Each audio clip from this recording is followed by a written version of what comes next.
and welcome home. In this podcast, we venture into what it means to be a leader in this new world. Human, flawed but working on things, and forever changed by using our intuition to guide us. I'm Adelina East, founder of Transformational Healing and mentor to those running soul-based businesses. Join me to receive transformational healing, tips to dive more deeply into your unique spiritual gifts, and to hear great conversations with other entrepreneurs in spirit. Let's get started. Hey, everybody. Welcome back to the Cosmic Leadership Podcast. I'm your host, Adelina East. I am an EMDR therapist. I also use internal family systems and my own modality, transformational healing, to lead people towards healing themselves. I'm so happy to be back with you again this week. We are still on the top 50 of the Good Pod's best ever podcasts, and that just makes me so happy.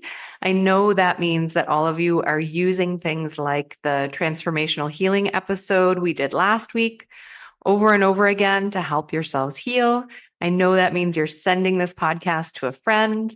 If you wouldn't mind, please head over to Apple Podcasts and click the subscribe button and write us a review there. It really helps us so much. It helps us get the guests that you've been asking for and keep creating this content at no cost to you.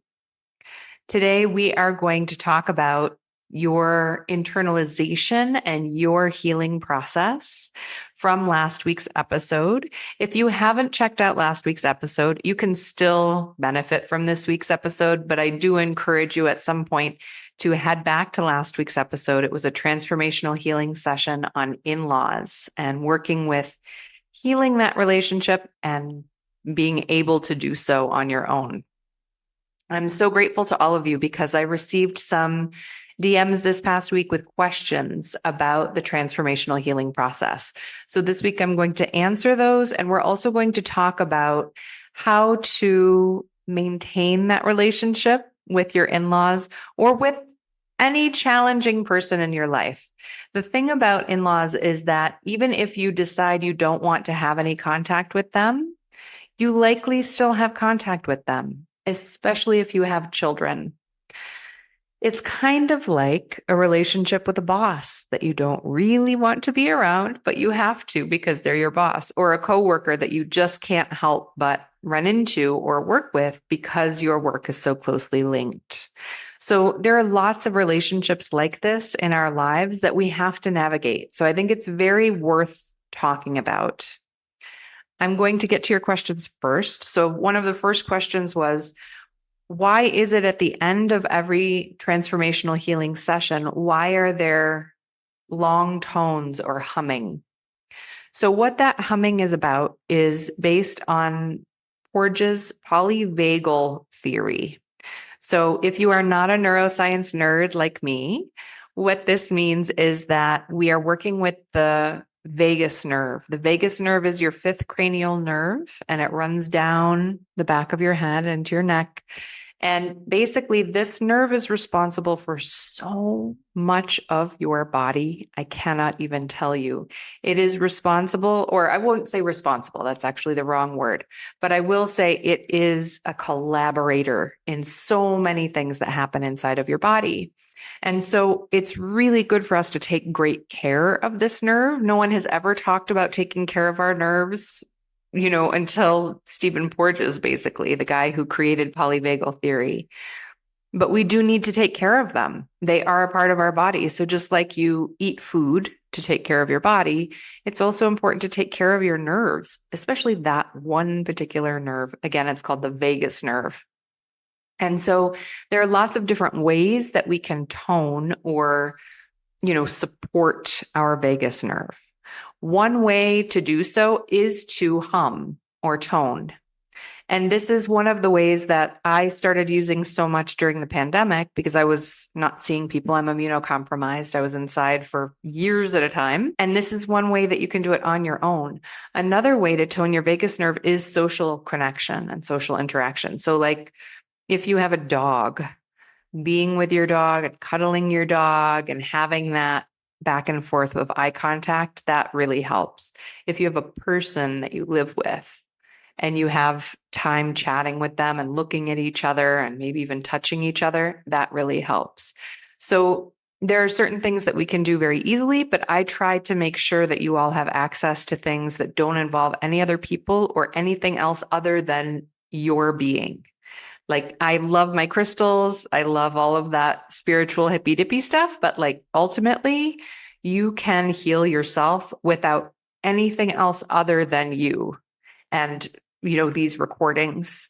And so I love to make this content free of charge for people. It's one of my passions, but I also have private sessions. So if you have something that you're working on in particular and you've used a few of the podcasts and they're helping, but there could be greater healing, you can just book a session with me and we'll work on it together. The links to do all of that will be in the show notes of this podcast. Anyway, back to the vagus nerve. So the humming and toning is about toning that vagus nerve. It's about supporting that vagus nerve and making sure that it has, I want to say, almost like all of the things that it needs to be really strong. So strength and tone of vagus nerve is associated with a happier mood, a healthier body, more longevity, greater mitochondrial function in your cells. And like your cells are able to get rid of the debris and the toxins that you pick up just from living in the world and regenerate more easily. There's so much that the vagus nerve is involved in that supporting it is just a really good idea. Also, humming and toning for like 5 minutes, that's really not a big sacrifice, right? So that's why we have humming and toning at the end of every transformational healing session. The other question that I received a lot was about this thing that's happening in my generation and younger. And this thing is specifically and very directedly cutting off contact with people. I know that like for my mother's generation, they just didn't do that with parents. Even if the parent was really abusive, they just said, well, that's my parent. I can't do anything about it. I'm not going to cut off all contact. Perhaps some people did. And if you did, you were way ahead of your time. But this is something that I feel like kind of has become more common for people around my age. I'm 45 and people younger. It's not that I don't support you doing that. I support you doing whatever you need to do for your mental health. I support you if you are able to do it. As I said at the beginning of this podcast, a lot of people cannot cut off contact with their in-laws simply because they have children and their spouse wants their children to know their parents, or because cutting off all contact with the parents of their spouse would cause pretty much a break in that relationship, and that everything else with the spouse is great. And so they don't want to break that relationship. Ultimately, everybody's decisions have to be up to them. I don't know your personal situation. I don't know your story with your in-laws. If you want to book something with me, I'm more than happy to talk about it with you and to figure it out together. I'm trying to make sure that we do everything we can do as we go through this life together to heal as much stuff as we can that's on our side of the street so that we can have relationships with other people. I think that there is a move towards I put myself first and therefore I'm not going to have relationships with these people. I do think at a certain point you might run out of people. And so I think that oftentimes what happens is we decide that we can't have contact with that person anymore because it's too jolting for us. And 100% sometimes that's true. I've talked to all of you. There are a few family members I no longer have contact with on purpose because it's abusive and I'm not going to be abused. But I think sometimes it's not 100% abusive, or perhaps it's that person triggers something within you that brings you back to someone else who may have abused you, or to a prior situation where you felt horrible and out of control. And so I always like to heal as much as we can heal and then reassess. If you do the transformational healing from last week's podcast episode 5 or 6 times and you still feel like your in-laws are abusing you, get out of there. You don't need that. I agree. But I do think it's worth it to at least try to heal your side of the street first. if you feel like, yeah, I'm feeling some healing from those episodes, but I also feel like I need something more before I completely throw that relationship away, come to me. We'll talk. I'll give you my opinion. I'll give you the opinion of the guides. We'll work on it together using transformational healing that's more directed towards your specific situation rather than the blanket transformational healings that I put out at no cost to you. Those have to be more general, obviously, for everyone who's listening. So those are the two questions I wanted to answer. Thirdly, I just wanted to talk a little bit about the integration of that work, of that transformational healing. So some of you have asked me in the past, like, okay, I did the transformational healing from the in-laws episode. Let's say, for example, I did it 5 or 6 times. I feel pretty great. I had a great time out with my in-laws last week.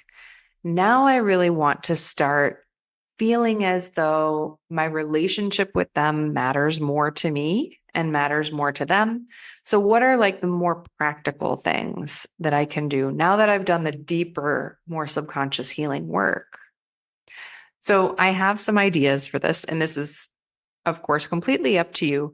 These suggestions can also be incorporated into a coworker relationship or a boss relationship. Use your best judgment.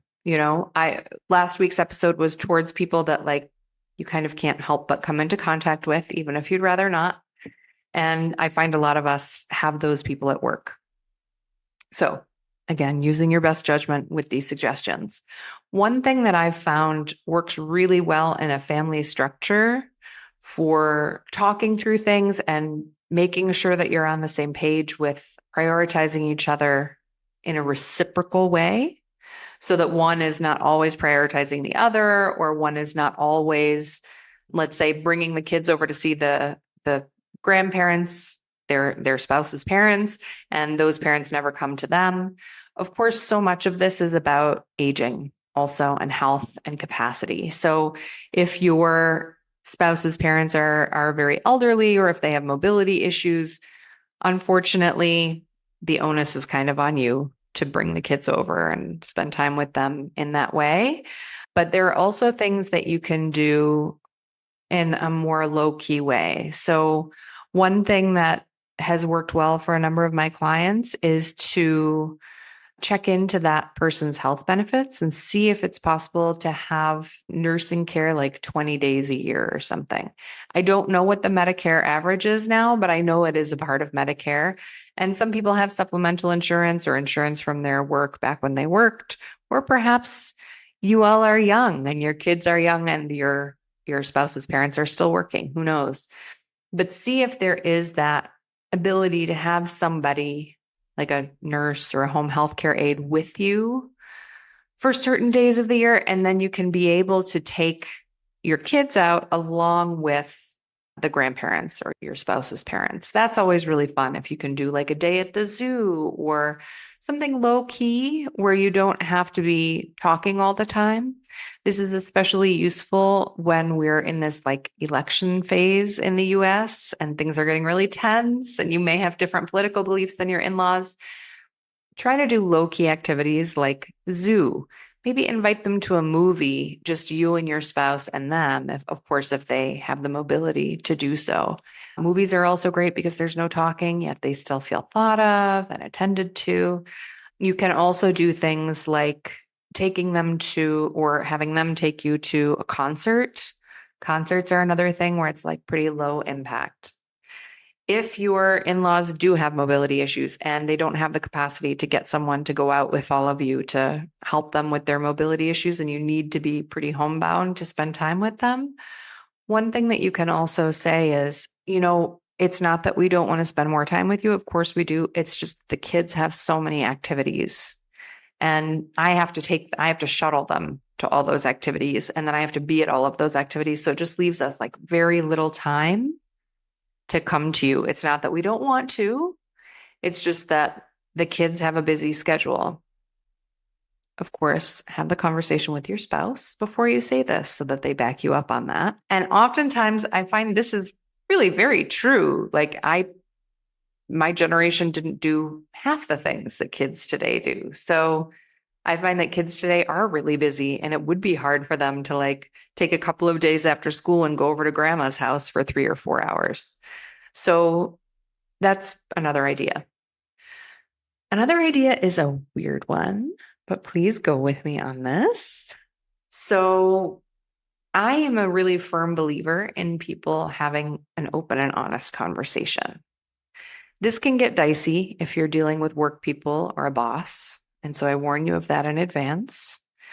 But when dealing with in-laws, I think it never hurts almost. And don't kill me for saying this, but I think it never hurts to just really come clean and say, I feel like we prioritize you a lot and we do our very best to make sure that you get to see the kids a lot or that you get to see your son or daughter a lot. I feel like we're really going out of our way. And sometimes it kind of feels like you're not, or vice versa, whatever the issue seems to be. And just hear their reaction. Because I think a lot of times the in-law tension is generational. And I think having intergenerational friendships and also having intergenerational clients has helped me be able to see patterns in certain generations. And so I think sometimes it truly is a generational problem. Like they were raised that you should do all this stuff. You were raised that they should do all that stuff. And you just need to have a conversation about it and see where each of you really fits in. And I think oftentimes if the people that you're dealing with here, if your spouse's parents or brothers and sisters or whatever, are particularly wanting to heal this relationship and wanting to genuinely make your life easier so that you can make their grandkids' lives easier or their child's life, your spouse's life easier, they will meet you in the middle. I know that sounds a little bit Pollyanna, but I have to say, I have been working on these relationships for a long time, both in my personal life and with clients. And I've found that to be generally true. It is sometimes truly just a generational conflict, and you can talk it out in a really honest and upfront way and resolve it right there. When you start resolving it, when they make the commitment to, come to you guys more often or go to Sally's choir practice and pick her up on Tuesdays or whatever the thing is that you're trying to accomplish, I've found that if that's not happening, again, a really honest conversation like, hey, I thought we talked about this and this is what we were going to do and this is how we were going to do it. How is it feeling for you? And then let them talk. Sometimes they realize they're, to be quite frank, too old to do it, or they're not remembering to do it, or whatever the case may be. It's usually not like, hey, I know I committed to this thing and now I'd like to screw you guys over, So try to go into those conversations, giving them the benefit of the doubt and see how that works. In a work experience, this is different. I understand not all of us feel comfortable going to our bosses and having that conversation or to our coworkers and having that conversation. But if you are able to talk freely in your workplace, I say give it a try. If you're dealing with work people, if this is about your boss or your coworkers, I encourage you to reach out and book something with me or book something with another therapist to try to use internal family systems, or if you're working with me, my modality, transformational healing, to work that stuff out. I do think that people are put in our lives for a reason. And I can tell you in very specific terms why I had each boss that I had going through my career. I know exactly what I was supposed to learn from them. I know exactly why they were there. I know the stress that I experienced working under them, but I also know that there was a reason, and all of those reasons led me to what I'm doing today. So I ask you to also remember that too, if you're in a work situation where you're trying to heal that. I am so grateful to be with all of you. As always, you've reached out on social media and asked for a few different episodes. Those are coming. The one on DID is coming. It does require a little bit more research. And so we are doing that. And those episodes are coming very soon. I hope that you all have a beautiful week, and I'll see you soon. Thank you so much for listening to these important conversations about cosmic leadership and the changing needs of our times. If you enjoyed this conversation, please rate and review this podcast on Apple Podcasts or wherever you get your podcasts. You can also share it with a friend. Join our crew at Adelina East on Instagram or at Adelina East Healing on Facebook. With all the love from every dimension, Adelina.